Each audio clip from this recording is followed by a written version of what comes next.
Hi friends, welcome to Vino Fathi family. இன்றைக்கி இவ்வளோ காய்கறிகளை பார்க்கும்போதே உங்களுக்கு தெரிஞ்சிருக்கும் என்னடா சமைக்க போகிறேன் அப்படின்னு. பிரியாணி தான், சிக்கன் பிரியாணி பண்ண போகிறேன். அதுக்கு முதல்ல அரிசி அளந்து எடுத்து வச்சுக்கிட்டேன். இன்றைக்கி ஒரு 1.25 கிலோ போல் செய்ய போகிறேன். அப்புறம் வெங்காயம், இஞ்சி பூண்டு விழுது, தயிர் பச்சடிக்கு தனியாக வெங்காயம் கட் பண்ணி வச்சுருக்கேன், பச்சை மிளகாய், அப்புறம் தக்காளி, இந்த கரம் ஸ்பைசஸ் இருக்கு இல்லையா, பட்டை, கிராம்பு, ஏலக்காய், ஜாதிபத்திரி, அன்னாசி பூ, அதெல்லாம் எடுத்து வச்சுருக்கேன். அதுக்கப்புறம் கொத்தமல்லி, புதினா, தனி மிளகாய்த்தூள், தயிர், எண்ணெய். அதுக்கப்புறம் மெயின் ஹீரோ யாருன்னா சிக்கன். அது இன்னும் கழுவலை, அதனால் அதை எடுக்கலை. கழுவுனதுக்கப்புறம் அதை காட்டுறேன், ஓகேவா? சரி, ஓகே, நம்ம செய்ய ஸ்டார்ட் பண்ணிடலாம் அப்படின்னு சொல்லிட்டு நானும் செய்ய ஆரம்பிச்சிட்டேன். ஏன் அப்படின்னா இன்றைக்கி கொஞ்சம் ஹெல்த் இஷ்யூஸ், அதனால் டக்கு டக்குன்னு வேலையை முடிச்சுட்டு போயிடணுண்டா அப்படின்னு சொல்லிட்டு வேக வேகமாக பண்ணிக்கிட்டு இருந்தேன். இன்றைக்கி டேஸ்ட்டாக வருதோ இல்லையோ, பிரியாணின்னு ஒன்று நம்ம ரெடி பண்ணி வச்சிடணும் அப்படின்னு சொல்லிட்டு தான் ரெடி பண்ண ஆரம்பித்தேன் நான். ஏன்னா பிரியாணி டக்குன்னு பண்ணிடலாம். நம்ம மற்ற சாப்பாடெலாம் இருந்தால் குழம்பு, கூட்டு அப்படின்னு சொல்லிட்டு செஞ்சுட்டு இருக்கணும். இது ஒரு 1 பாட் ரைஸ் மாதிரி நம்ம செஞ்சிடலாம்ல. அதனால் பிரியாணி பண்ணலாம் அப்படின்னா ஓகேன்றவன். இன்றைக்கி கொஞ்சம் உடம்பு சரியில்லை அப்படின்றதுனால சரி, ஓகே, இன்றைக்கி எங்கள் மாமா பையன் அக்கா பிரியாணி வேணும் அப்படின்ட்டான். சரி, எங்கள் சித்தப்பா பையன் அதனால் சரி, ஓகே அப்படின்னு சொல்லி அவனுக்காக ரொம்ப நாளாக கேட்டுக்கிட்டே இருக்கான். சரி, பைபிளுக்கு இன்றைக்கி செஞ்சு கொடுத்துடணுண்டா அப்படின்னு சொல்லிட்டு நான் அப்படி செய்ய ஆரம்பிச்சிட்டேன். இன்றைக்கி வீட்டில் அவங்களும் வேறு இல்லை, வெளியே போயிருக்காங்களா. அவங்கெல்லாம் வீட்டில் இல்லைன்னா பிரியாணியே செய்ய மாட்டோம். நாங்கள் பிரியாணி மட்டும் இல்லை, நான்வெஜ்ஜே எடுக்க மாட்டோம். அவங்க மட்டும் இல்லை, இப்போ நானும் எங்கேயாவது வெளியே போயிருந்தேன்னு வச்சுக்கோங்களேன், வீட்டில் நான்வெஜ்ஜே எடுக்க மாட்டாங்க. நான் ஊருக்கு போயிட்டு 1 வாரம் 2 வாரம் ஆனாலும் கூட அவங்க வேணால் வெளியே வாங்கி சாப்பிட்டுக்குவாங்க, ஃப்ரெண்ட்ஸ் கூட போகிறப்போ அந்த மாதிரி. ஆனால் வீட்டில் சமைக்கவே மாட்டாங்க. அது கல்யாணம் அது அப்படியே இருக்குது, ஏன்னு தெரியல. குழந்தைங்களும் இல்லை, அவளும் இல்லை, எதுக்கு அப்படின்னு சொல்லிட்டு. இப்போ இவங்க இல்லைன்னு சொல்லிட்டு பண்ண வேண்டாம் அப்படின்னு தான் பிளானில் இருந்துச்சு. அப்புறம் சரி, தம்பி ரொம்ப நாளாக கேட்டுட்ருக்கான் அப்படின்னு சொல்லிட்டு ஃபோன் பண்ணி கேட்கவும் செஞ்சு கொடுத்துரு அப்படின்ற மாதிரி சொல்லிட்டாங்களா. சரி, ஓகேன்னு செஞ்சுக்கிட்டு இருக்கேன். ஒரு பக்கம் எண்ணெய், அதுக்கப்புறம் தாளிக்க வேண்டியது கரம் ஸ்பைசஸ்ஸு, வெங்காயம்லாம் போட்டுட்டு கொஞ்சம் உப்பையும் அள்ளி போட்டு நான் பாட்டுக்கு அதை நல்லா வதங்கட்டும்னு விட்டுட்டேன். அதுக்கப்புறம் இந்த பக்கம் தயிர் பச்சடிக்கும் ரெடி பண்ணி வச்சிடலாம் அப்படின்னு சொல்லிட்டு அதை பண்ணிகிட்ருக்கேன். உப்பு எப்போவுமே போட மாட்டேன், கடைசியில் போடணும்னு சொல்லுவாங்க. ஏன்னா முன்னாடியே போட்டுட்டோன்னா அது நீர்த்து போயிடும், அந்த தயிர் பச்சடி தண்ணி விட்டுரும் அப்படிம்பாங்க. ஆனால் எனக்கு என்னமோ அது அந்த மாதிரிலாம் தெரில. கொஞ்சம் நல்லா வெங்காயம் நல்லா ஊறி போயிருக்கும், எனக்கு தெரிஞ்சது தான்.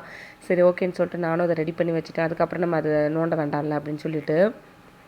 அதுக்கப்புறம் சிக்கன் 65 பண்ண போகிறேன் இன்றைக்கி. ஒரு இது செய்கிறோன்னா ஒழுங்காக செஞ்சு கொடுத்துட்டேன். ஏன்னா ஒன்று தான் பண்ணல, கத்திரிக்காய் பச்சடி மட்டும் பண்ணலை, மற்றபடி எல்லாமே செஞ்சுட்டேன். ஏதோ ஏனோ தானு செய்கிற மாதிரியே பண்ணிக்கிட்டு இருந்தேன் நான் பாட்டுக்கு. ஆனால் நான் அன்றைக்கி நைட்டு இந்த பிரியாணி சாப்பிடும்போது செம்ம டேஸ்ட்டாக இருந்துச்சு, நல்லா காரசாரமாக. மதியானம் கூட என்னால் சாப்பிடவே முடியல, அந்த ஹெல்த் இஷ்யூனால் அது சாப்பிடவே எனக்கு தோணவே இல்லை. கொஞ்சமாக தான் போட்டு சாப்பிட்டேன். பிரியாணிலாம் யாராவது கொஞ்சமாக சாப்பிடுவாங்களா சொல்லுங்கள். நான் ஆனால் கொஞ்சமாக தான் போட்டு சாப்பிட்டேன். எனக்கே ஆச்சரியமாக இருந்தது. அவங்ககிட்ட ஃபோன் பண்ணி இன்றைக்கி நான் பிரியாணி ஃபுல்லாக கூட சாப்பிடல தெரியுமாலாம் வேறு சொல்லி ஃபீல் பண்ணிக்கிட்டு இருந்தேன். ஏன் என்ன ஆச்சு, நல்லா செய்யலையா அப்படின்னாங்க. நல்லா தான் பண்ணியிருந்தேன், ஆனால் எனக்கு தான் என்னமோ தெரியல, சாப்பிடவே விருப்பம் இல்லை அப்படின்னு சொல்லிக்கிட்டு இருந்தேன். ஆனால் நைட்டு ரொம்ப நல்லா இருந்துச்சு. என்ன பாருங்கள், நான் வெறும் இன்றைக்கி எப்பவும் பண்ணுறத விட இன்றைக்கி கொஞ்சம் கம்மியாக தான் பண்ணியிருந்தேன் குவான்டிட்டி. அதனால நைட்டுக்கெலாம் கொஞ்சமாக தான் இருந்துச்சு. நம்ம எப்போ சாப்பிட ஆசைப்படுறோமோ அப்போ பாருங்கள், நம்ம கைக்கு அது எட்டவே எட்டாது. இல்லாட்டி கொஞ்சமாக பண்ணிடுவோம், அன்றைக்கி தான் டேஸ்ட்டாக இருக்கும், நைட்டுக்கும் இருக்காது. என்ன பண்ணுறது, எல்லார் வீட்லையும் இப்படி தானே நடக்கும், உண்மையாக இல்லையா சொல்லுங்கள்? ஓகே, அதுக்கப்புறம் வெங்காயம்லாம் ஓரளவுக்கு வதங்கினதுக்கப்புறமா இஞ்சி பூண்டு பேஸ்ட்டும் நான் போட்டுட்டேன். நான் மொத்தம் 6 டம்ளர் அரிசி எடுத்திருந்தேன். அதனால் ஒரு 5 டேபிள் ஸ்பூன் அளவுக்கு இஞ்சி பூண்டு பேஸ்ட்டு சேர்த்துக்கிட்டேன். அதுக்கப்புறம் கொத்தமல்லி, புதினாவும் போட்டு வதக்கிடலாம் சொல்லிட்டு அதையும் வதக்கிட்டுருக்கேன். வெங்காயம்லாம் இன்னும் கொஞ்சம் நல்லா வதங்கினா சூப்பராக இருந்திருக்கும், முழுசு முழுசாக தெரியாது.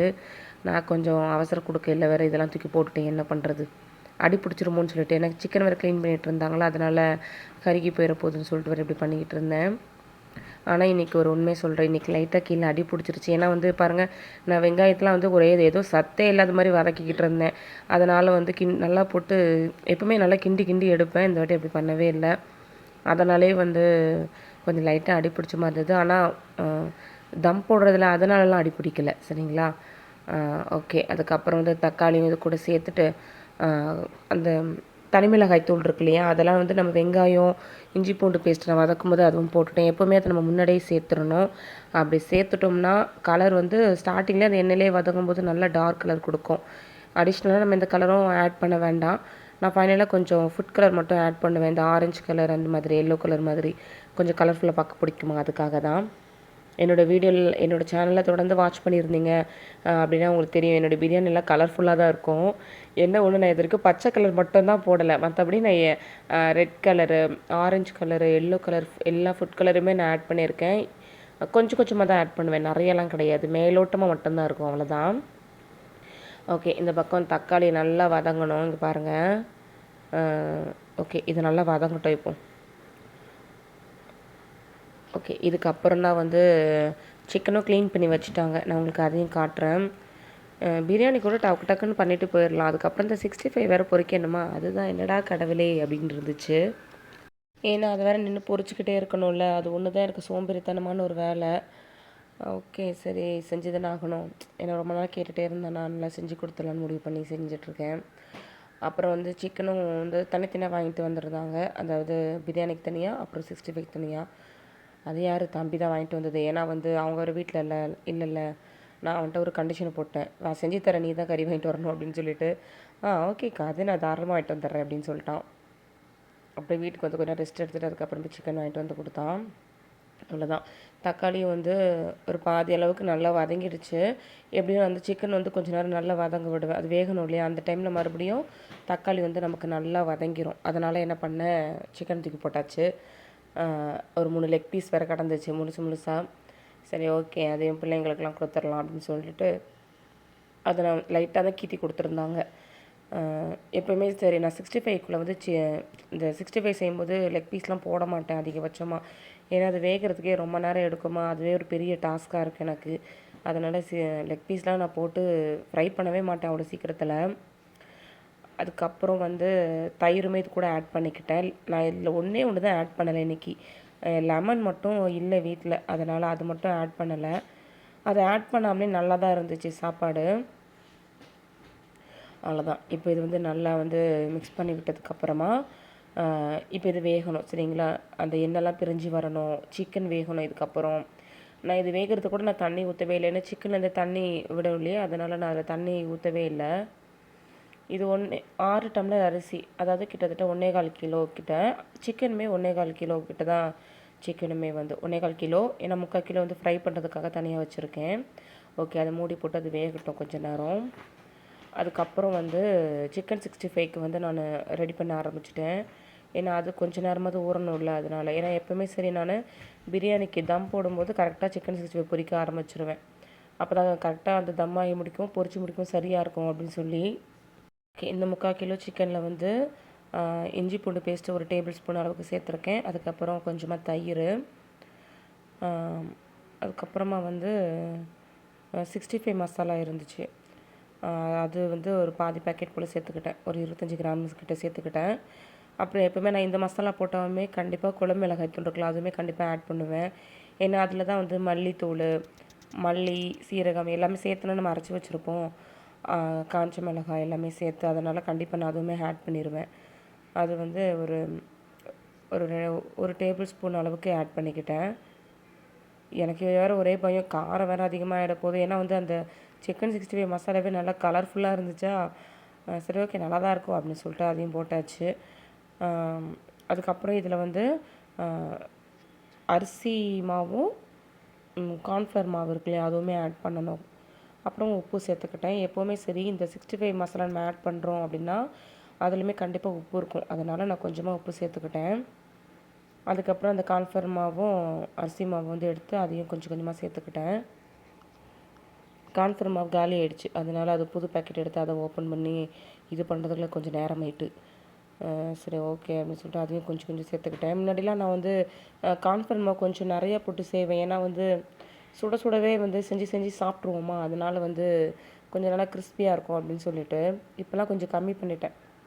ஏன்னா அப்போ தான் கொஞ்சம் வந்து அந்த தூள்லாம் வந்து கொஞ்சம் முறுமுறுப்பாக இருக்குன்னு சொல்லிட்டு இப்போல்லாம் கொஞ்சம் கம்மி பண்ணிட்டேன். நான் எப்போவுமே சரி, இங்கே செய்கிறதுக்கும் எங்கள் ஊரில் 65 செய்கிறதுக்கும் ரொம்ப வித்தியாசமாக இருக்கும், எங்கள் வீட்டில் செய்கிறதுக்கு. அது என்னென்னு தெரியலைங்க. கொஞ்சம் கொஞ்சமாக தான் எங்கள் அம்மா சேர்ப்பாங்க. ஆனால் அது ரொம்ப நல்லாயிருக்கும் அந்த 65. ஆனால் எங்கள் வீட்டில் வந்து எங்கள் வீட்டாளுக்கு வந்து அவங்களுக்கு இது தான் பிடிக்கும். நான் பண்ணுறது தான் பிடிக்கும். நீ செய்கிறது நல்லாயிருக்கு அப்படின்னு சொல்லுவாங்க. ஆனால் எனக்கு என்னமோ அங்கே செய்கிறது தான் ரொம்ப பிடிக்கும்.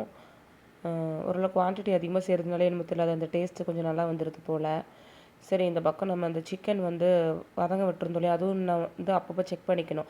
ஏன்னா ஏற்கனவே வேறு நான் லைட்டாக அடி பிடிக்க விட்டுட்டேன்ல, அதனால் வந்து அடி பிடிச்சிட போகுதுன்ற ஒரு பயம்தான். ஏன்னா தண்ணியும் ஊற்றல, நான் அந்த எண்ணெயிலே நல்லா வேகட்டும் வதங்கட்டும்னு அப்படியே விட்டுட்டேன். இங்கே பாருங்கள், நல்லா சூப்பராக வந்து வதங்கியிருக்கு. எண்ணெய்லாம் நல்லா பிரிஞ்சு வந்துச்சு. ஆவி அடிக்குதுல, அதனால தான் நான் அதை உங்ககிட்ட இது பண்ண முடியல, காட்ட முடியல. ஓகே, இன்னொன்று தெரியுமா, எப்போவுமே சிக்கன் போடும்போதே அரிசியை வந்து கழுவி ஊற வச்சிடணும். ஏன்னா கண்டிப்பாக அந்த சிக்கன் வந்து ஒரு 15 to 20 மினிட்ஸாவது நான் அடுப்பில் வச்சுருப்பேன் மீடியம் ஃப்ளேமில். அந்த டைமில் அது வந்து ஊறிடும். இன்றைக்கி அதையும் மறந்து தொலைச்சிட்டேன். ஒன்றும் அவசரம் இல்லை, எங்கேயுமே எந்த ஜெட்டையும் பிடிக்க போகிறதில்ல. ஆனால் வந்து கொஞ்சம் சீக்கிரமாக முடிச்சுட்டு போனால் நம்ம படுக்க ரெஸ்ட் எடுக்கலாமே அப்படின்னு சொல்லிட்டு ஒரு இதில் தான் வந்து என்ன பண்ணிட்டேன், மறந்துட்டேன் அதை. இந்த மாதிரி தான் எல்லாமே செஞ்சுக்கிட்டே இருப்பேன், ஆனால் ஏதாச்சும் ஒன்று மறந்து தொலைச்சிருவேன் அந்த மாதிரி. ஓகே, அதுக்கப்புறம் கொஞ்சம் எப்போவுமே சரி இந்த மாதிரி 65 பொரிக்கிற ஐட்டம்லாம் கண்டிப்பாக எண்ணெய் சேர்த்துக்கணும்னு ஆல்ரெடி சொல்லியிருக்கேன். ஏன்னா வந்து மசாலாலாம் அப்போ தான் அந்த சிக்கன்லேயும் சரி எந்த வெஜிடபிள் ஆனாலும் சரி, அந்த கருணக்கிழங்கோ அதுக்கப்புறம் இந்த உருளைக்கிழங்குனா தனியாக ஃப்ரை பண்ணும்போதும் சரி, வாழைக்காய், ஃபிஷ்ஷு எல்லாத்துலேயுமே சரி கண்டிப்பாக கொஞ்சமாக ஆயில் சேர்த்துக்கோங்க. அப்போ தான் வந்து அந்த அந்த கறியோட வந்து அந்த மசாலாத்தூள்லாம் நல்லா பிளெண்ட் ஆகிருக்கும், நல்லா ஊறி போய் வரும். அதுக்காக தான் சொல்கிறேன், ஒட்டாமல் வரும். அதுக்கப்புறம் இன்னொன்று அதுவும் சரி. ஓகே, இப்போ வந்து இது நல்லா போட்டு மிக்ஸ் பண்ணிட்டேன். நான் உப்பு செக் பண்ணி பார்த்தேன், உப்பு வந்து கொஞ்சம் கம்மியாக இருக்கிற மாதிரி தெரிஞ்சிச்சு. அதுக்கப்புறம் என்ன பண்ணேன், கொஞ்சம் லைட்டாக உப்பு மறுபடியும் ஆட் பண்ணிக்கிட்டேன், நான் சால்ட் ஆட் பண்ணிக்கிட்டேன். இது உங்களுக்கு பார்க்க தான் கலரே இல்லாத மாதிரி தெரியும், ஆனால் இது வந்து பொரிக்கும் போது நல்லா கலர்ஃபுல்லாக இருக்கும். ஏன்னா சிக்கன் 65 மசாலா கலர் பார்த்தீங்கல்ல எப்படி இருந்துச்சுன்னு சொல்லிட்டு. அவ்வளோதான். இப்போ இது வந்து ஒரு ஒரு ஒரு 10 to 15 மினிட்ஸ் ஊறினாலே போதும். அதுவே நல்லா சாஃப்டாக தான் வருது. அப்புறம் லெமன் இல்லைன்னு சொன்னேன்ல, அதனால் இதுக்கும் நான் லெமன் பிழிஞ்சு ஊற்றலை. சிக்கனுக்கும் லெமன் போடலை, 65க்கும் பிரியாணிக்கும் லெமன் இன்றைக்கி நான் யூஸ் பண்ணல, இதுக்கும் யூஸ் பண்ணலை. அதுவும் நல்லா தான் இருந்துச்சு. அது போடாத மாதிரிலாம் எனக்கு ஒன்றுமே தெரியல. ஓகே, அவ்வளோதான். உப்பு பத்தல அதையும் போட்டு நல்லா மிக்ஸ் பண்ணி இப்போ இது வந்து ஒரு ஓரமாக வச்சிடலாம். அதுக்கு கொஞ்சம் ஊறட்டும், டிஸ்டர்ப் பண்ணக்கூடாதுன்னு அதை. இந்த பக்கம் வந்து சிக்கனும் வந்து வெந்துருச்சு. ஓகே, இதுக்கப்புறம் நம்ம வந்து என்ன பண்ணணுன்னா, நான் வெறும் உப்பு செக் பண்ணிகிட்டே இருந்தேன். ஏன்னா நான் வெறும் வெங்காயம் வதக்கும் போது உப்பு போட்டேன் இல்லையா, அது மட்டும் தான். அதுக்கப்புறம் நான் உப்பு சேர்க்கவே இல்லை. அதனால் என்ன பண்ணேன், இந்த கிரேவியாக இருக்கும்போது ஒரு வாட்டி உப்பு செக் பண்ணேன். அப்புறம் தண்ணி ஊற்றுனதுக்கப்புறமா ஒரு வாட்டி செக் பண்ணேன். அப்புறம் அரிசி போட்டதுக்கப்புறமா ஒரு வாட்டி செக் பண்ணேன். இப்படி செக் பண்ணிக்கிட்டே இருந்தேன் நான். ஏன்னா வேறு நம்ம கொஞ்சம் அவசர அவசரமாக செய்கிறோம், அதில் கோட்டை விட்டுற போகிறோம் அப்படின்னு சொல்லிட்டு. இந்த இதுக்கு இருக்கும்போது உப்பு கரெக்டாக தான் இருந்துச்சு இதுக்கு. ஆனால் உப்பு எப்பவுமே கொஞ்சம் தூக்கலாக இருக்கணும் இல்லையா, நம்ம வந்து அரிசியெல்லாம் போடுறதுக்கு முன்னாடி. அதனால் வந்து அதை கொஞ்சம் பார்த்துக்கிட்டு இருந்தேன் அப்பப்போ. ஓகே, எண்ணெய் வேறு அதிகமாக ஊற்றிட்டோன்னு வேறு ஒரு பக்கம் தோண்டிட்டு இருந்துச்சு. ஆனால் ஓகே, கரெக்டாக தான் இருந்துச்சு. இதில் எண்ணெய் என்கிட்ட தலப்புல கொதிக்குது, இவ்வளோ எண்ணெய் ஊற்றிருக்காங்களேன்னு நினைக்காதீங்க. கரெக்டாக தான் இருந்துச்சு அந்த ரைஸ்லாம் சாப்பிடும்போது. இதை நான் இன்றைக்கி மெஷர்மெண்ட்ஸ்லாம் எதுவுமே சொல்லலை, எவ்வளோ பச்சை மிளகாய், எவ்வளோ தக்காளி, வெங்காயம் அப்படின்னு சொல்லிட்டு. நம்ம சேனலில் ஆல்ரெடி 2 kg பிரியாணிக்கு வந்து எவ்வளோ மெஷர்மெண்ட்டு, அப்புறம் 4 kg பிரியாணிக்கெலாம் எவ்வளோ மெஷர்மெண்ட்டு எல்லாமே நான் ப்ராப்பராக கொடுத்துருக்கேன். நீங்கள் சேனலை செக் பண்ணி பாருங்கள். யாருக்காவது அதோடய லிங்க் வேணும்னா சொல்லுங்கள், நான் கமெண்ட் பாக்ஸில் சொல்லுங்கள், நான் உங்களுக்கு ஷேர் பண்ணுறேன். சரிங்களா? அதனால தான் இன்றைக்கி மெஷர்மெண்ட் எதுவுமே சொல்லலை. எப்போவுமே மெஷர்மெண்ட் சொல்கிறோம் இல்லையா அப்படின்னு சொல்லிட்டு. இன்னொன்று கூட நான் உங்கள்கிட்ட சொல்லட்டுமா, என்னோடய வீடியோ பார்த்தவங்களுக்கு தெரியும். எப்போவுமே சரி, உங்கள்கிட்ட சில விஷயம் நான் வந்து ரெசிப்பியாக ஷேர் பண்ணணும் அப்படின்னும் போது மட்டும்தான் நான் என்ன பண்ணுவேன், மெஷர்மெண்ட்லாம் வந்து சொல்லிக்கிட்டு இருப்பேன். சில சமயம் வந்து ரொட்டீனாக போடும்போது என்ன பண்ண மாட்டேன், மெஷர்மெண்ட்லாம் சொல்ல மாட்டேன். ஏன்னா என் கைக்கு வந்து நான் பாட்டுக்கு அள்ளி போட்டுக்கிட்டு இருப்பேன். அந்த மாதிரி உப்புலாம் கிடையாதுங்க, உப்பு கரெலாம் கிடையாது. வெறும் இந்த காய்கறிலாம் இப்போ ஒரு தக்காளி கொஞ்சமாக தான் இருக்குது அப்படின்னா ஓகே, ஒரு 3 தக்காளி போட வேண்டிய இடத்துல ஒரு 2 தக்காளி, ஒரு ஒரு 2 குட்டி தக்காளி அந்த மாதிரி போட்டு நான் அட்ஜஸ்ட் பண்ணிக்குவேன். அதை அரைச்சி சேர்த்துருவேன், அந்த மாதிரி பண்ணுவேன். வெங்காயம் கூட அந்த மாதிரி கட் பண்ணி கொஞ்சம் லைட்டாக அன்றைக்கி என்ன ரொம்ப கம்மியாக இருக்கிற மாதிரி இருக்குன்னா கொஞ்சம் தண்ணி எக்ஸ்ட்ரா ஊற்றுறது குழம்புக்குள்ளே. இந்த மாதிரிலாம் நானும் கொஞ்சம் இதெல்லாம் பண்ணுவேன் தான். அதனால் நான் மெஷர்மெண்ட்லாம் சொல்ல மாட்டேன். இன்றைக்கி வந்து 6 டம்ளர் அரிசி எடுத்தேன் இல்லையா, அதனால் 1க்கு 1 1/4 கணக்கில் தண்ணி ஊற்றிருக்கேன். நான் எப்போவுமே இந்த மெஷர்மெண்ட்டில் தான் தண்ணி ஊற்றுவேங்க. 1க்கு 1 1/2லாம் வேலைக்கு ஆகாது. குழஞ்சி போன மாதிரி எனக்கு ஃபீல். அதனால் 1க்கு 1 1/4 அவ்வளோதான். அன்னைக்கு ஒரு நாள் வந்து நான் லாஸ்ட்டாக ஒரு ஷார்ட்ஸ் போட்டிருப்பேன். பிரியாணி ஷார்ட்ஸ் ஒன்று போட்டிருப்பேன். நான் அதான் டெய்லி ஷார்ட்ஸ் போடுறேன் இல்லையா? அந்த பிரியாணி ஷார்ட்ஸில் வந்து இவங்க தம்பி தான் பிரியாணி செஞ்சுருந்தாங்க. நான் அது வெறும் ஷார்ட்ஸாக மட்டும் தான் எடுத்து போட்டிருந்தேன். அதுக்கு அவங்க தண்ணி மெஷர்மெண்ட்டே ரொம்ப டிஃப்ரெண்ட்டாக இருந்துச்சு. ஆனால் அது ரொம்ப சூப்பராக இருந்துச்சு. நான் சரி ஓகே, நான் இந்த மாதிரிலாம் நான் எப்பவுமே இந்த டம்ளர் இந்த கப்லேயே அளக்கிறதுனால 1 டம்ளர் அரிசி 2 டம்ளர் அரிசின்னு அளக்கிறதுனால எனக்கு என்னமோ அது வந்து அந்தளவுக்கு இது இல்லை. நான் அதே ஃபாலோ பண்ணிகிட்டு இருக்கேன். ஆனால் வந்து அவங்க கரெக்டாக வந்து இப்போ ஒரு 5 டம்ளர் வந்து அரிசி எடுத்தாங்க அப்படின்னா அதுக்கப்புறம் ஒரே ஒரு டம்ளர் தான் தண்ணி எக்ஸ்ட்ரா சேர்த்தாங்களே. இப்போது 10 டம்ளர் அவங்க அரிசி எடுத்தாலுமே எக்ஸ்ட்ரா அதுக்கப்புறம் 1 டம்ளர் தான் தண்ணி ஊற்றுவாங்களாம். ஆனால் அன்னைக்கு சாதம் நல்லா பொலப்புன்னு அவ்வளோ சூப்பராக இருந்துச்சு. அப்படியே இந்த பூ மாதிரி இருக்குன்னு சொல்லுவாங்கள்ல, அந்த மாதிரி இருந்துச்சு. அடுத்த முறை கண்டிப்பாக அவங்க செய்கிறாங்க வீட்டில் அப்படின்னு நான் அவங்ககிட்ட ஃபுல் வீடியோவை நான் எடுத்து நான் உங்கள்கிட்ட ஷேர் பண்ணுறேன், சரிங்களா? ஏன்னா இதுக்கப்புறம் ஒரு லார்ஜ் அமௌண்ட்டில் வந்து செய்யலான்ட்டு பிளான் பண்ணியிருக்கோம். அப்போ நான் வந்து கண்டிப்பாக நான் உங்கள்கிட்ட வீடியோ ஷேர் பண்ணுறேன். உங்களுக்கு ரொம்ப ரொம்ப யூஸ்ஃபுல்லாக இருக்கும் அது. ஓகே, அதுக்கப்புறம் தண்ணி நான் வந்து சேர்த்ததுக்கப்புறமா அது நல்லா கொதி வந்துருச்சு. கொதி வந்ததுக்கப்புறமா அரிசியை சேர்த்துடலான்னு சொல்லிட்டு அதை தான் சேர்த்துக்கிட்டு இருக்கேன். தண்ணி நல்லா வடிகட்டிட்டு அதுக்கப்புறம் சேர்த்தேன். அதுக்கப்புறம் வந்து அரிசியெல்லாம் போட்டுட்டு இன்றைக்கி இன்னொன்று என்னென்னா, அரிசி வந்து நான் ரொம்ப நேரம் ஊற வைக்கவே இல்லை. அது வந்து நம்ம இன்னும் கொஞ்சம் ஊற வச்சுருந்தோன்னா கொஞ்சம் நல்லா இதுவாக இருந்திருக்குமோன்னு தோணுச்சு. ஏன்னா எப்போவுமே வந்து நான் அவங்ககிட்ட ரொட்டீன்லாம் ஷேர் பண்ணும்போது நான் எல்லாமே ப்ராப்பராக பண்ணுறேன், என்னோடய சமையல் எல்லாமே நான் செம சூப்பராக எந்த ஒரு மிஸ்டேக்குமே பண்ண மாட்டேன்லாம் நான் எதுவுமே சொல்ல மாட்டேன். என்னை ரெகுலராக ஃபாலோ பண்ணுறவங்களுக்கு தெரிஞ்சிருக்கும். நான் எதனா அதில் தப்பு பண்ணிட்டேன்னா அதை நான் சொல்லிவிடுவேன். இன்றைக்கி வந்து இது இப்படி ஆகிடுச்சு, சொல்லிக்கிற மாதிரி இல்லை அப்படின்ட்டு. இன்றைக்கும் அதே மாதிரி தான். அரிசி இன்னும் கொஞ்சம் நேரம் எக்ஸ்ட்ரா ஊற வச்சுருந்தேன்னா இன்னும் கொஞ்சம் சாப்பாடு நல்லா இருந்திருக்குமோன்னு தோணுச்சு எனக்கு. டேஸ்ட்டெல்லாம் சூப்பராக இருந்துச்சு. ஆனால் அந்த ரைஸ் சாப்பிடும்போது ஏதோ ஒன்று மிஸ்ஸிங் ஆன மாதிரியே ஒரே ஃபீலாக இருந்துச்சு. நான் எனக்கு டக்குன்னு தோணுது அரிசியை கொஞ்சம் ஊற வச்சுருக்கலாம் அப்படின்னு தான் தோணுச்சு. ஓகே, ஏன்னா நம்ம கரெக்டாக 20 to 30 மினிட்ஸாவது அரிசியை ஊற வைக்கணும்னு சொல்லுவாங்க இல்லையா, பாஸ்மதி ரைஸை. அதுக்காக இதை நான் உங்ககிட்ட ஷேர் பண்ணுறேன். ஓகே, அதுக்கப்புறம் வந்து நான் அரிசியை போட்டதுக்கப்புறமா நல்லா அதுக்கப்புறம் ஒரு 10 நிமிஷம் கொதி வந்துச்சு. நான் அப்போவுமே உப்பு செக் பண்ணிக்கிட்டேன், சரிங்களா? அப்புறம் கொஞ்சம் அரிசி கொஞ்சம் ஈவனானதுக்கப்புறமா தண்ணி கொஞ்சமாக மேலே இருந்தது இல்லையா அந்த ஸ்டேஜில், அதில் இன்னும் கொஞ்சம் லைட்டாக வத்தட்டோன்னு சொல்லிவிட்டு அதை சின்ன அடுப்பில் மாற்றிட்டு நம்ம இப்போவே சிக்கன் பொரிக்க ஆரம்பிச்சிடலாம் அப்படின்னு சொல்லிட்டு நான் படுக்க அதுக்கு பேன் தூக்கி வச்சுட்டேன். ஏன்னா வந்து எங்கள் வீட்டில் எப்பவுமே வந்து 2 மணி அதுதான் லன்ச் டைம் எங்களுக்கு. லன்ச் எப்போவுமே சரி 2 மணி 2 1/4 2:30 அப்படி தான் சாப்பிடுவோம். ஆனால் வீட்டுக்கு யாராவது வந்துட்டாங்கன்னா கரெக்டாக 1 1 1/4 1:30க்குள்ளே சாப்பாடு கொடுத்துருவேன். இதில் வேறு என் தம்பி வேறு ரொம்ப பசிக்குதுன்னு வேறு சொல்லிட்டு இருந்தாக்கா, ரெடி ஆகிடுச்சுன்னு வேறு ஒரு முறை இடையில கேட்டுட்டான். ஐயோ சரி 65 பொரிக்க ஆரம்பிச்சிடும் சொல்லிவிட்டு நான் அப்படிக்க பொரிக்க ஆரம்பிச்சிட்டேன். இந்த பக்கம் பாருங்கள், ரைஸ் எல்லாம் ஈவனாக ஆகிடுச்சு அந்த தண்ணி கூட. இதுக்கப்புறம் அதை தம் போடணும். சரி இல்லை எண்ணெய் ஊற்றிட்டு இது காயட்டும் அப்படின்னு சொல்லிட்டு என்ன பண்ணேன், அடியில் தோசைக்கல் வச்சுட்டேன். நான் அதை உங்கள்கிட்ட ஷேர் பண்ணலை. தோசைக்கல் வச்சுட்டு மேலே வந்து கொஞ்சம் கொத்தமல்லி புதினா அப்புறம் கொஞ்சம் ஃபுட் கலர் ஆட் பண்ணுவேன்னு சொல்லுங்க இல்லையா, கொஞ்சம் நெய்யுமே ஆட் பண்ணிக்கிட்டேன். வேணும்னா விட்டுறலாம், நான் எனக்கு அது பிடிக்கும். அப்புறம் அந்த உரல்லாம் வச்சுட்டு மேலே வெயிட்டுக்கு ஒரு 5 மினிட்ஸ்க்கு ஹை ஸ்பீடில் வச்சு விட்டுட்டேன்.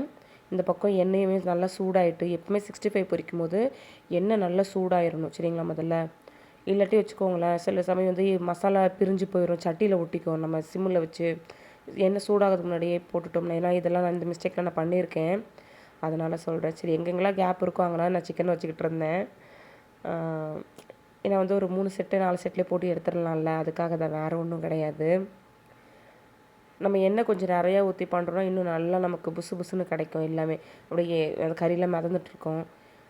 மறுபடியும் அந்த எண்ணெயை ரீயூஸ் பண்ணுறதுக்கும் மனசு வராது. கொஞ்சமாக மீதி இருந்தால் பரவாயில்ல, நிறையா மீதி இருந்து வேஸ்ட்டாக போயிடுச்சுன்னா கஷ்டமாக இருக்கும் இல்லையா? இல்லை நம்மளும் ஒரு குடும்பத்தில் ஒரு அங்கமாயிட்டோம். இதெல்லாம் இப்போலாம் யோசிக்க வேண்டியது இருக்குது. எங்கள் அம்மா வீட்டுக்கெலாம் போனால் பஜ்ஜி செய்யணுமா, கறி வறுத்துறியம்மா கேட்கும்போது சரி சரின்னு சொல்லிட்டு எல்லாமே செஞ்சுருவேன். அதுக்கப்புறம் தான் எங்கள் அம்மா சொல்லுவேன், இதுக்கு இவ்வளோ என்ன ஆச்சு, என்ன வந்து இவ்வளோ செலவாயிருக்குன்னு சொல்லிட்டு நாங்கள் கிளம்பும்போது அது மாதிரி சொல்லிகிட்டு இருப்பாளா, அப்போ தான் யோசிப்பேன், நீ எதுக்கு அப்போ இந்த போண்டா பஜ்ஜிலாம் சுட சொன்ன, அதெல்லாம் சுடாமல் இருந்தால் எண்ணெய் மிச்சமாக இருக்கும்ல அப்படிம்பேன். அதாவது நம்ம தாய் வீட்டுக்கு போனால் அதெல்லாம் நம்ம யோசிக்கவே மாட்டோம், உண்மையா இல்லையா? ஆனால் நம்ம வீடுன்னு வரும்போது நம்ம வந்து ஐயோ என்ன இவ்வளோ ஊற்றுனா இவ்வளோ செலவாயிருமே அப்படி சொல்லிட்டுலாம் யோசிச்சுட்ருப்பேன் நான். அதனாலே கொஞ்சம் பார்த்து பார்த்து பண்ணுவேன். ஒரு 5 மினிட்ஸ்க்கு அப்புறம் அந்த பிரியாணியுமே நான் வந்து சிம்மில் வச்சுட்டேன். அப்படியே ஒரு 10 to 15 மினிட்ஸ் இருக்கட்டும் அப்படின்னு சொல்லிட்டு. ஓகே, இந்த பக்கம் சிக்கன் ஒரு சைடு வெந்துருச்சு. அதுக்கப்புறம் அதை திருப்பி போட்டுடலான்னு திருப்பி போட்டுக்கிட்டு இருக்கேன். அதுவும் இல்லாமல் இன்னொன்று என்னென்னா, அவங்க வீட்டுக்கு நம்ம அம்மா வீட்டுக்கெலாம் போயிட்டோன்னா கூட அவங்க வந்து எனக்கு தெரிஞ்சு அதிகபட்சம் வந்து கணக்கு பார்க்க மாட்டாங்க. ஒரு 80% சொல்லலாமே. 80% அளவுக்கு. சில பேர் வீட்டிலலாம் 100% கணக்கே பார்க்க மாட்டாங்க. நான் தான் ஆல்ரெடி சொல்லியிருக்கேன்ல, நம்ம வீட்டில் கொஞ்சம் ஜனத்தொகை அதிகம் அப்படின்றதுனால முடிஞ்ச அளவுக்கு அவங்களால என்ன முடியுமோ அவங்க சக்திக்கு ஏற்ற மாதிரி அவங்க பண்ணிடுவாங்க. நான் எல்லாம் வாங்கி தந்துடுறேம்மா. எங்கள் அப்பாவோட டயலாக் இது தான். என் வீட்டுக்கு வாங்க, நான் எல்லாமே வாங்கி தந்துடுறேன். நீங்கள் என்னென்ன செய்யணும், செஞ்சு கொடுக்கணும், பிள்ளைங்களுக்கு என்னென்ன வேணுமோ நான் எல்லாம் வாங்கி தந்துடுறேன், நீங்கள் செஞ்சு கொடுத்துருங்க. அவ்வளோதான் அவங்களோட டயலாக். எங்கள் அப்பா எப்போவுமே இது ஒன்று தான் சொல்லுவாங்க. எல்லா பொருளும் நானும் அம்மாவும் வாங்கி வச்சிடுறோம், நீ லிஸ்ட்டு கூட போட்டு கொடுங்க, நான் எல்லாமே வாங்கிட்டு வந்துடுறேன், உங்களுக்கு விருப்பமானபடி நீங்கள் செஞ்சு சாப்பிடுங்கம்மா அப்படின்ருவாங்க. சரி ஓகே, அது மாதிரி சொல்கிறாங்களே அப்படி சொல்லிட்டு வீட்டுக்கெலாம் போயிட்டு அதுவும் நான் பிள்ளைங்களாம் நல்லா கூப்பிட்டு போயிட்டேன்னா அவ்வளோதான். கேபி வந்து ஒரு நான்வெஜ் பிரியன் வேறு. கண்டிப்பாக 65 அவனுக்காக வந்து ஒரு நாள் விட்டு ஒரு நாளாவது, இல்லாட்டி நான் ஒரு 3 நாள் தான் இருக்கணும், டெய்லி சிக்கனாக தான் இருக்கும். ஏன்னா அந்த பைபிள் அதை மட்டும் தான் திங்கும். அதனால் வந்து அது எப்படியும் வாங்கி வச்சுருவாங்க. அவ்வளோதான். இப்போ இந்த வாட்டி கூட எங்கள் ஊர் திருவிழா வருது, திருவிழா. அது கூட ஊருக்கு போகிறோம். அதை நினச்சாலே ரொம்ப எக்ஸைட்மெண்ட்டாக இருக்குது, ரொம்ப ஹாப்பியாக ஜாலியாக இருக்குது. வருஷத்தில் ஒரு முறை கண்டிப்பாக அந்த திருவிழா இது மிஸ் பண்ணவே மாட்டோம். மேரேஜ் ஆகிட்டு கூட ஒரு வருஷம் கூட மிஸ் பண்ணவே இல்லைன்னு தான் நினைக்கிறேன். இவங்க இல்லாமல் தனியாக கூட போயிருக்கேன் நான் ஒரு 2-3 திருவிழாக்கு அந்த மாதிரி. ஏன்னா வந்து அது என்னன்னே தெரியல, அது போகலன்னா அப்படியே மனசு கஷ்டமாக இருக்குது. எல்லாருமே இந்த நேரம் அங்கே ஜாலியாக இருப்பாங்க இல்லையா அப்படின்னு தோணுமா. அதனால் என்ன பண்ணிடுறது, நான் படக்க ஊர் கிளம்பி போயிடுவேன் இந்த டைமில். என் ஃபேமிலி எல்லாருமே அப்போ தான், ஊர்லேயே எல்லாரையும் அப்போ தான் வந்து பார்க்க முடியும். அப்போ தான் அந்த ஊரும் ஊராக இருக்கும். அதனால் கிளம்பி போயிடுறது. நான் அங்கே போயிட்டு கூட உங்களுக்கு எங்கள் ஊரில் என்னென்ன நடக்குது, எங்கள் திருவிழா எல்லாத்தையுமே நான் கூட ஷேர் பண்ணுறேன். 10 நாள் நடக்கும். ஆனால் நாங்கள் போகிறது கடைசி 2 திருவிழாக்கு தான். அதனால் என்னால் எவ்வளோ முடியுமோ நான் அந்தளவுக்கு உங்கள்கிட்ட ஷேர் பண்ணுறேன். சரிங்களா? நீங்களே எங்கள் ஊரை பார்த்த மாதிரி இருக்கும்ல. ஓகே, அதுக்கப்புறம் வந்து சிக்கன் வந்து பக்கம் பாருங்கள், நல்லா சூப்பராக இருக்குல்ல பார்க்கும்போதே. இதை வந்து செஞ்சதுமே பாருங்களேன், சுட சுட காலி பண்ணிடுவோம். ஏன்னா பிள்ளைங்களும் வந்து அப்போ தான் கொஞ்சம் நல்லா விரும்பி சாப்பிட்றாங்கன்னு சொல்லிட்டு அந்த மாதிரி நான் சுட சுட பொரித்து கொடுத்துருவேன். ஓகே, அதான் 65 ரெடி ஆகிடுச்சு. இன்னும் அதில் ஒரு 2-3 பேட்ச் இருக்குது. அதையும் ஃப்ரை பண்ணி எடுத்துட்டேன்னா அவ்வளோதான், வேலை முடிஞ்சுது. ஓகே, இதுக்கப்புறம் வந்து இதுக்குன்னு பாத்திரம் எடுக்கணும். அதை மறந்து போயிட்டேன் பாருங்கள். சரி சொல்லிட்டு அதை போய் எடுக்க போயிருந்தேன். இன்னொன்று சொல்கிறேன், நம்ம எப்பவுமே 65 வந்து ஃபைனலாக நம்ம எடுக்கும்போது ஹை ஸ்பீடில் வச்சே எடுக்கணும். நம்ம சிம்மில் வச்சுட்டு எடுத்தோம்னு வச்சுக்கோங்களேன், எண்ணெய் அதுக்குள்ளே வந்து அந்த சிக்கன் எல்லாத்தையும் உறிஞ்சிரும். அப்போ வந்து எண்ணெய் வந்து நமக்கு அதில் கம்மியாயிடும். இதுவே ஹை ஸ்பீடில் வச்சு எடுத்து பாருங்களேன், சிக்கன் வந்து எண்ணெயே உறிஞ்சாத மாதிரி இருக்கும் நமக்கு அப்படியே. ஸோ நம்ம போடும்போதும் சரி எண்ணெய் நல்லா சூடாக இருக்கணும். அந்த சிக்கனை வந்து சட்டி விட்டு எடுக்கும்போதும் சரி, பேன் விட்டு எடுக்கும்போதும் நல்லா சூடாக இருக்கணும். எடுத்துகிட்டு அதுக்கப்புறம் சிம்மில் வச்சுருவேன். ஏன்னா வந்து அதுக்கப்புறம் அது வேறு ரொம்ப எண்ணெய் கொதிச்சுக்கிட்டு இருக்குமா, அதனால். ஓகே, அதுக்கப்புறம் வந்து மறுபடியும் 65 செகண்ட் பேட்ச் போட ஆரம்பிச்சிட்டேன். நானும் சரி பொரிக்கும் போது நானுமே நின்று சாப்பிட்ருவேன். ஏன்னா செய்கிற நமக்கும் வந்து ஆசையாக இருக்கும்ல, சரி சூடாக சாப்பிடணும் நமக்கு ஒரு ஆசை இருக்காதா சொல்லுங்கள். அதனால் இதெல்லாம் வந்து இந்த வயசில் இருக்கும்போது இதெல்லாம் அனுபவிச்சிடணும். ஒரு சர்டன் ஏஜுக்கு அப்புறம் நம்மளால் இந்த மாதிரிலாம் பொரிச்சதெல்லாம் திங்கணுன்னா இது நினச்சி கூட பார்க்க முடியாது. இப்போல்லாம் எத்தனையோ பேர் பாருங்கள், 30 வயசு அந்த மாதிரி யங் ஏஜ்லேயே வந்து எவ்வளோ வந்து ஃபுட் கண்ட்ரோலாக இருக்காங்க. ஆனால் நான் இன்னும் அதெல்லாம் ஸ்டார்ட் பண்ணவே இல்லை. ஓகே, நமக்கும் கொஞ்ச நாள் என்ஜாய் பண்ணிக்கலாம் அப்படின்னு சொல்லிட்டு தான், வேறு என்ன. இன்னொரு ஐடியா கூட இருக்குது. ஒரு நாள் என்ன பண்ணணும், ஒரு 2 கிலோ சிக்கன் மட்டும் வாங்கி ஃபுல்லாக ஃப்ரை பண்ணியே சாப்பிட்ணும். நல்லா திகட்ட சாப்பிட்ணும். எனக்கு இன்னொரு ஆசை கூட இருக்குது. முட்டை இருக்குல்ல, முட்டை ஆம்லேட் வந்து ஒரே நேரத்துக்கு நான் இது வரைக்கும் அந்த மாதிரிலாம் சாப்பிட்டதில்ல. ஒரு முட்டை அப்படி தான் வந்து சாப்பாடு சாப்பிட்ணும் சாப்பிடுவேன். ஒரு 5 முட்டை மட்டும் ஒரே நேரத்தில் சாப்பிட்ணுன்னு ஒரு நாள் ஆசை இருக்குது. அதையும் நான் வந்து அந்த ஆசை என்றைக்கு நான் நிறைவேற்றணும்னு எனக்கு தோணுதோ, ஏன்னா எல்லாத்துக்கும் நேரங்காலம் இருக்குல்ல, அப்போ நான் உங்கள்கிட்ட அதையுமே ஷேர் பண்ணுறேன். சரிங்களா? 65 யாரெல்லாம் இந்த மாதிரி பொரிக்க சாப்பிடுவீங்கன்றதை மறக்காமல் சொல்லுங்கள். சில பேர்லாம் வந்து பிள்ளைங்க சாப்பிட்டோம் அதுக்கப்புறம் நம்ம சாப்பிடுவோம்னு நினைப்பாங்க. என் பிள்ளைங்க குட்டி பிள்ளைங்க தானே, அதனால் அவங்க ஒன்றும் தப்பாக நினச்சிக்க மாட்டாங்க. அவங்க வளர்ந்ததுக்கப்புறம் இதெல்லாம் பார்த்துக்கலான்னு விட்டுட்டேன். அதனால் நம்ம வயிறு நமக்கு ஆசையாக இருக்கா, அது அவ்வளோதான், நிறைவேற்றிடணும் இப்போதைக்கு. ஓகே. அதுக்கப்புறம் வந்து செகண்ட் பேட்ச் போடும்போது லைட்டாக கொஞ்சம் டார்க் ஆகிடுச்சு. சரி பரவாயில்ல, நம்ம தானே சாப்பிட போகிறோன்னு விட்டாச்சு. அதுக்கப்புறம் இந்த பக்கம் வந்து தம்மும் முடிஞ்சிருச்சு. ஒரு 10 to 15 மினிட்ஸ் சிம்லேயே இருந்துச்சு. அப்புறம் அதை ஆஃப் பண்ணிவிட்டு நான் படக்க ஓப்பன் பண்ணி பார்க்க ஆரம்பிச்சிட்டேன். ஏன்னா எப்போவுமே பிரியாணி செஞ்சதுமே எனக்கு அது ஒரு ஒரு ஒரே இது ஆர்வமாக இருக்கும், எப்படிடா இருக்குது பார்க்குறதுக்கு அப்படின்னு சொல்லிட்டு. பாருங்கள் எப்படி இருக்குன்னு நீங்களே சொல்லுங்கள் ப்ளீஸ். இது எப்படி இருக்குன்னு நீங்கள் தயவுசெய்து எனக்கு கமெண்ட் பண்ணுங்கள். நல்லா இருக்கா, பார்க்கும்போது உங்களுக்கு எப்படி இருக்குன்னு சொல்லிட்டு. ஏன்னா வந்து யாருமே வந்து உங்களோட சஜஷன் சொல்லவே மாட்டேறீங்க. ப்ளீஸ் எனக்கு சொல்லுங்கள், ஏதாச்சும் ஒரு இது வந்து சேஞ்ச் பண்ணணும் அப்படின்னா சொல்லுங்கள், சேஞ்ச் பண்ணிக்கலாம். ஏன்னா எனக்கு யாருமே இது வரைக்கும் வந்து சஜஷன் சொன்னதே கிடையாது. ஸ்டார்டிங்லலாம் வந்து சட்னி இப்படி செய்யும்போதெல்லாம் நாங்கள் இப்படி தான் செய்வோம் அப்படி தான் செய்வோம் சொல்லிட்டு கமெண்ட்லாம் வரும். இப்போலாம் வந்து கமெண்ட்ஸே வரதில்லை. நீங்கள் கமெண்ட் பண்ணிங்கன்னா ஒரு கமெண்ட் வந்தாலே எனக்கு அது எவ்வளோ ஹாப்பியாக இருக்குது தெரியுமா. நான் அதை எங்கள் வீட்டிலலாம் சொல்லி ரொம்ப எனக்கு இந்த மாதிரி ஒருத்தவங்க கமெண்ட் பண்ணாங்க, வந்ததும் உடனே ஷேர் பண்ணிடுவேன். இது மாதிரி கமெண்ட் பண்ணாங்க அப்படின்னு சொல்லிட்டுலாம் சொல்லிக்கிட்டு இருப்பேன். அதனால் கமெண்ட் பண்ணுங்கள் மறக்காமல். அப்படியே வந்து கொஞ்சம் ஷேரும் பண்ணி விட்டுருங்க. உங்கள் ஃப்ரெண்ட்ஸ் வந்து கொஞ்சம் சப்போர்ட் பண்ண சொல்லுங்கள். ஏன்னா நீங்களாம் எனக்கு சப்போர்ட் பண்ணுறீங்க இல்லையா, கொஞ்சம் எல்லோரும் சேர்ந்து சப்போர்ட் பண்ணிங்கன்னா எனக்கும் ரொம்ப ஒரு என்கரேஜாக இருக்கும். அதுக்காக தான் சொல்கிறேன். ஓகே. ஃபைனலாகவும் இந்த சிக்கன் 65 நமக்கு ரெடி ஆகிடுச்சு. அவ்வளோதான். அந்த ஸ்டவ் இருக்கிற கோலத்தை பார்த்தீங்களா எப்படி இருக்குன்னு சொல்லி. ஸோ இன்னும் அதை வேறு க்ளீன் பண்ணணும். ஓகே. இப்போது 65 எல்லாம் பொரித்து எடுத்தாச்சு. எல்லாருமே கொஞ்சம் கொஞ்சம் பொரித்து அப்படி அப்படியே கொடுத்துட்டு எல்லாருக்குமே ஒரு தட்டில் வச்சு, மீதி வந்து பிரியாணிக்கு மேலே என்னத்தை வச்சு சாப்பிட்றது இல்லையா, அதனால் இதுக்கப்புறம் யாருக்கும் கிடையாதுன்ட்டு. அபி வந்து அம்மா இன்னும் ஒன்று குடும்பம்லாம் கேட்டுக்கிட்டே இருந்தா, சரி கேட்குறதுக்காக கொடுப்பேன், தர முடியாது இப்போ அப்போல்லாம் சொல்ல மாட்டேன் நான். கேட்டால் பிள்ளை கேட்டாலும் சொல்லி கொடுப்பேன், ஏன்னா செய்கிறதே அவங்களுக்காக தானே அப்படின்னு சொல்லிட்டு. அவள் இங்கே தான் இருந்து கேட்டுக்கிட்டே இருக்கா. ஆமாம் அம்மா கொடுத்துருவேலம்மா உனக்கு, நீ கேட்டா. சரி குட்டி. ஓகே. இதாங்க லாஸ்ட்டு பேட்ச். நான் அதுன்னு நினச்சேன், கடைசியில் பார்த்தா இதான் லாஸ்ட்டு பேட்சாக இருந்திருக்குது. இப்போ ஒன்று சொல்கிறேன், இன்னொரு வாட்டி இதுவுமே செஞ்சு கொடுமா எனக்கு அப்படிங்கிறா. அவ்வளோதான்.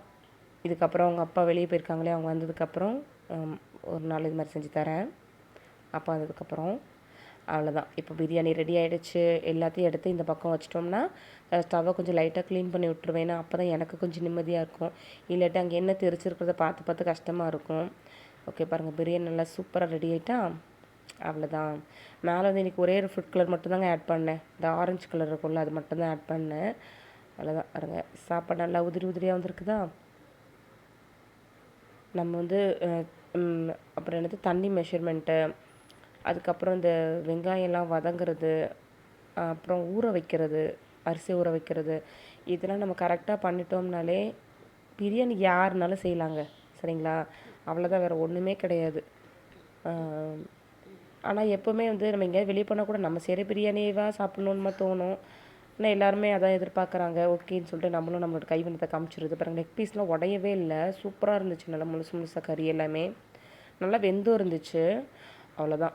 கொஞ்சம் நேரம் இருக்கட்டும் சொல்லிட்டு எல்லாத்தையும் ஒதுங்க வச்சுட்டு அதுக்கப்புறம் நான் வந்து எல்லாருக்கும் சாப்பாடு வச்சு கொடுக்க வந்துட்டேன். அவ்வளோதானே. இப்போ டைம் கரெக்டாக வந்து நான் சொன்னேன், கரெக்டாக 1 o'clock சாப்பாடு கொடுத்துருவேன்னு சொன்னேன். அப்புறம் பார்த்தா 12:45 சாப்பாடு வச்சுட்டுமா ரெடி ஆகிடுச்சு அப்படின்னு சொல்லிட்டு நான் படுக்க வச்சு கொடுக்க ஆரம்பிச்சிட்டேன். ஏன்னா ரெடி ஆச்சா இல்லைக்கா, எப்போக்கா செய்வீங்க அப்படின்னு சொல்லிட்டு, ஏன்னா காலிலேருந்து வேறு சாப்பிடாமல் இருக்கான் பயப்புள்ள. அதனால் சரி பசிக்குது போல் உனக்கு ரொம்பன்னு சொல்லிட்டு நான் படுக்க. ஆனால் அடுப்பில் சிக்கன் பொரிஞ்சிக்கிட்டே தான் இருந்துச்சு. ஃபைனல் இது சரி பிள்ளைங்க வச்சு கொடுத்துருன்னு சொல்லிட்டு நான் படுக்க ரெடி வச்சுட்ருந்தேன் அவனுக்கு. அப்படியே நம்ம பிள்ளைங்களுக்கு வச்சு கொடுத்துடலாம். அப்புறம் வந்து நமக்கு ஒரு வேலை முடிஞ்சிடும்ல, அதனால் சரி ஓகே அவ்வளோதான். இந்த வீடியோ உங்களுக்கு பிடிச்சிருக்குன்னு நினைக்கிறேன். பிடிச்சிருந்தா மறக்காமல் லைக் பண்ணிவிட்டு நம்ம சேனலை சப்ஸ்கிரைப் பண்ணிக்கோங்க. இந்த பெல் ஐக்கனை கிளிக் பண்ணி வச்சுக்கோங்க. சரிங்களா, அப்போ தான் நோட்டிஃபிகேஷன் வரும். நீங்கள் என்னோடய வீடியோஸை பார்த்து என்ஜாய் பண்ண முடியும். ஓகேங்களா, அவ்வளோதான். நானும் பிரியாணி சாப்பிட்டேன், என்ஜாய் பண்ண போகிறேன். அதை சொன்னேன், ஆனால் கொஞ்சமாக தான் சாப்பிட்டேன். ஓகே பரவாயில்ல. எல்லா நேரமும் நம்ம வந்து ஃபுல்லெல்லாம் சாப்பிடக்கூடாது, கொஞ்சம் கொஞ்சமாக குறைச்சிக்கணும். அப்படி இதுக்கப்புறம் சாப்பாடு அவ்வளோதான். கொஞ்சம் 65 தயிர் பச்சடியெல்லாம் வச்சு கொடுத்துட்டேன். அவ்வளோதான். உங்கள் ஃப்ரெண்ட்ஸ்க்கும் இந்த வீடியோஸை வந்து ஷேர் பண்ணி விடுங்க. கொஞ்சம் ரெஃபர் பண்ணுங்கள் நமக்கும், சரிங்களா? ஏன் மக்களை ரெஃபர் பண்ண மாட்டேறீங்க? நிறைய பேர் வந்து பார்த்துட்டு சப்ஸ்கிரைப் பண்ண மாட்டேறீங்க. சப்ஸ்கிரைப் பண்ணுங்கள் மக்களே. இது வந்து ஒரு யூடியூப் சேனலில் ஒருத்தவங்க சொல்லுவாங்க, ஆனால் அவங்க சொல்கிறது யாருக்கும் பிடிக்கல. ஆனால் எனக்கு அவங்க சொல்கிறது ரொம்ப பிடிக்கும். இந்த மக்களேன்னு சொல்லிட்டு பேசும்போது எங்கள் ஊரில் அப்படி தான் பேசுவாங்க, எங்கள் ஊருக்காரங்க தான். அவ்வளோதான், நான் பிளேட்டில் போட்டு சாப்பிட போகிறேன். வீடியோ பிடிச்சா லைக் பண்ணிவிட்டு சேனல் மறக்காமல் சப்ஸ்கிரைப் பண்ணிக்கோங்க ஃப்ரெண்ட்ஸ். பார்க்குறதுக்கு நல்லா உதிரி உதிரியாக இருக்குல்ல, செம்மையாக இருந்துச்சு பிரியாணி. கண்டிப்பாக நீங்கள் ட்ரை பண்ணி பாருங்கள். குழந்தைங்கலேருந்து பெரியவங்க வரைக்கும் நம்ம வீட்டை செய்கிற பிரியாணியை தாராளமாக தைரியமாக சாப்பிட்லாம். மேக்ஸிமம் வந்து இது மாதிரி பிரியாணி ஐட்டம்லாம் வெளியே வாங்கி சாப்பிட்றத அவாய்ட் பண்ணிவிட்டு, பிரியாணியாக வெளியே அந்த செலவை விட வீட்டில் நம்ம அந்த செலவில் வந்து ஒரு 7-8 பேர் சாப்பிட்றலாம். ஒரு 2 பேர் 3 பேர் வெளியே சாப்பிட்ற அந்த செலவை வீட்டில் வந்து 7-8 பேர் சாப்பிட்றலாம். அந்த மாதிரியே ட்ரை பண்ணுங்கள். கொஞ்சம் பைசாவும் சேவிங் பண்ண முடியும். அதுக்காக தான் சொல்கிறேன். ஓகே, பார்த்திங்களா, பீஸ்லாம் நல்லா சூப்பராக வெந்திருந்துச்சு. கறியும் அந்த மாதிரி நல்லா இருந்துச்சு. அதனால் பீஸும் நல்லா சூப்பராக வெந்திருந்துச்சு. அவ்வளோதான் நண்பர்களே. இதுக்கப்புறம் வந்து இதோட வீடியோ முடியுது. என்னை வீடியோ எடுத்துகிட்டே சாப்பிட முடியாதுல்ல, அதுக்காக தான். பாய் ஃப்ரெண்ட்ஸ், தேங்க்ஸ் ஃபார் வாட்சிங்.